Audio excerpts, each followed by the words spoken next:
बेटी बचाओ बेटी पढ़ाओ, ये नारा किसने दिए? बहुत पहले हमारी मोदी सरकार आई थी, उसी टाइम दिए।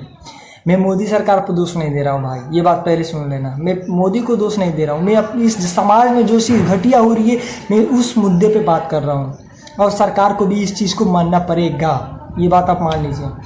भाई साहब, हमारे 13 साल की लड़की, मासूम सी बच्ची, जिसकी माता पिता एक भेजे थे कि जाओ स्कूल में पढ़ाई करके आओ, वो बच्ची गई थी कॉलेज या ट्यूशन जहाँ भी गई होगी, अच्छी सी बैग लेकर के वो गई। उसके बाद जब वो टेम्पुल से आ रही थी अपने रास्ता में तो एक टेम्पुल मिली, उस टेम्पुल में उन्होंने बोला कि तो ऐसे ऐसे लोग हमारे देश में हैं भाई साहब की मतलब उस भौंसड़ी उस टेम्पुल वालों ने यार मतलब कितने दरिंदे हो गए। उसके बेटी बाल बच्चे नहीं हो गए क्या? उसको फैमिली नहीं होगा यार, वो अपना फैमिली चलाने के लिए एक टेम्पुल चलाता है, उसको जरा सा भी मतलब शर्म आई कि यार मैंने क्या किया? वो चूतिया ले जा करके होटल में बेच दिए उस मासूम सी बच्ची को, उस मासूम सी बच्ची को बेच करके पैसा लेकर के आए घर।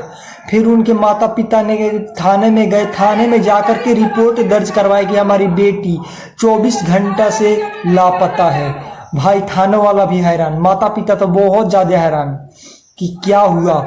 उसके बाद जब खोज पड़ताल सीसीटीवी फुटेज सब कुछ निकल के आई सामने तो पता चला कि इस टेम्पुल वाले ने, जो इतने दरिंदा हो सकता है, वो इस बच्ची को एक बहुत ही प्राइमरी होटल में बेच दिया है। उस होटल वाले ने बहुत ज़्यादा चुतियापन की कि उस बच्ची को 30 ऐसे दरिंदों के साथ मतलब लापता मतलब घोषित करवा करके बेच दिया। नशेरी गजेरी इवन बहुत घटिया घटिया लोग के साथ उस 30 आदमी थे जो उस मासूम सी बच्ची को साथ इन्वॉल्व करवा दिए। मतलब थोड़ा सा भी सेंस थी भाई। 13 साल की लड़की कहाँ मतलब 50 55 मतलब यार इतने बड़े बड़े इंसान के साथ उनको साथ मतलब पार्टिसिपेट करने के लिए भेज दिया, वो भी गलत तरीके से। भाई इस पे क्या बोलना चाहता है भाई? सबको फांसी की सजा होना चाहिए भाई साहब, सबको फांसी की सजा होना ही चाहिए। मुझे शर्म आती है कि मैं भारत देश का नागरिक हूँ यार। यहाँ पे हर एक दिन पे नए नए आपको खबरें मिल रही है। रिसेंटली इस जून महीना से लेकर के जुलाई अभी फर्स्ट चल रही है, इस एक महीना में इतना मतलब खबर वायरल हो चुकी है ना कि भाई साहब तुम भी हैरान हो जाओगे ये सब खबर सुन करके। मतलब कुछ भी चल रहा है हमारे भारत देश में, लेकिन कोई एक कुछ भी नहीं होने वाला है। सबसे पहले बात करते हैं हमारी उस पटना के रोशन आनंद सर वर्सेज खान सर के बीच ये मामला चली थी एक फायरिंग के लेकर के कि मेरा कोचिंग को तोड़ रहे हैं, मेरे कोचिंग को नुकसान पहुंचा रहे हैं। उसमें उनके भाई प्रिंस की डेथ हो चुकी थी। वो मामला बहुत बड़ा वायरल हो गया भाई साहब कि उनकी भाई प्रिंस की डेथ हो गई।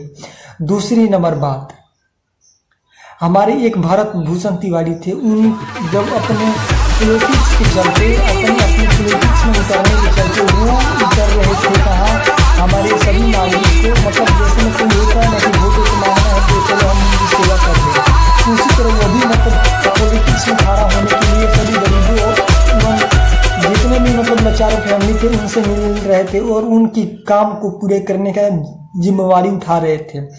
तो इसके मतलब नहीं कि वो देशवासी हो गई, वो तो अपने फायदा के लिए अपने पॉलिटिक्स के लिए वो सब काम कर रहे थे। लेकिन हमारे अंधभक्त को तो समझ में आएगा नहीं बात। उनको भरत भूषण तिवारी को भगत सिंह का कंपैरिजन कर रहा है। कहाँ से भाई, क्यों कर रहे हो भाई साहब? भगत सिंह के बारे में जानते हो भगत सिंह क्या क्या किए थे? भगत सिंह बनने में भाई साहब बहुत टाइम लगेगा, ये नॉर्मल कुछ नहीं होने वाला है।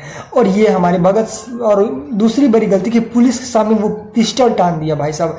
सबसे बहुत बड़ी मतलब ना कानूनी अपराध ये हुई भाई साहब कि वो ऑन ड्यूटी पुलिस वाले पे पिस्टल तानना सबसे बहुत बड़ी गलती। वो तो वहीं पे इनकाउंटर कर देते तो सही होता, लेकिन उनको कुछ दिन बाद इनकाउंटर हुई, अच्छी की बात है भाई साहब, नो डाउटली। उसके बाद सिया वर्सेज, बहुत दुख लग रहा है ये सब बात बताने में। भाई साहब किसी भी लड़की से प्यार व्यार के चक्कर में मत पड़ना भाई।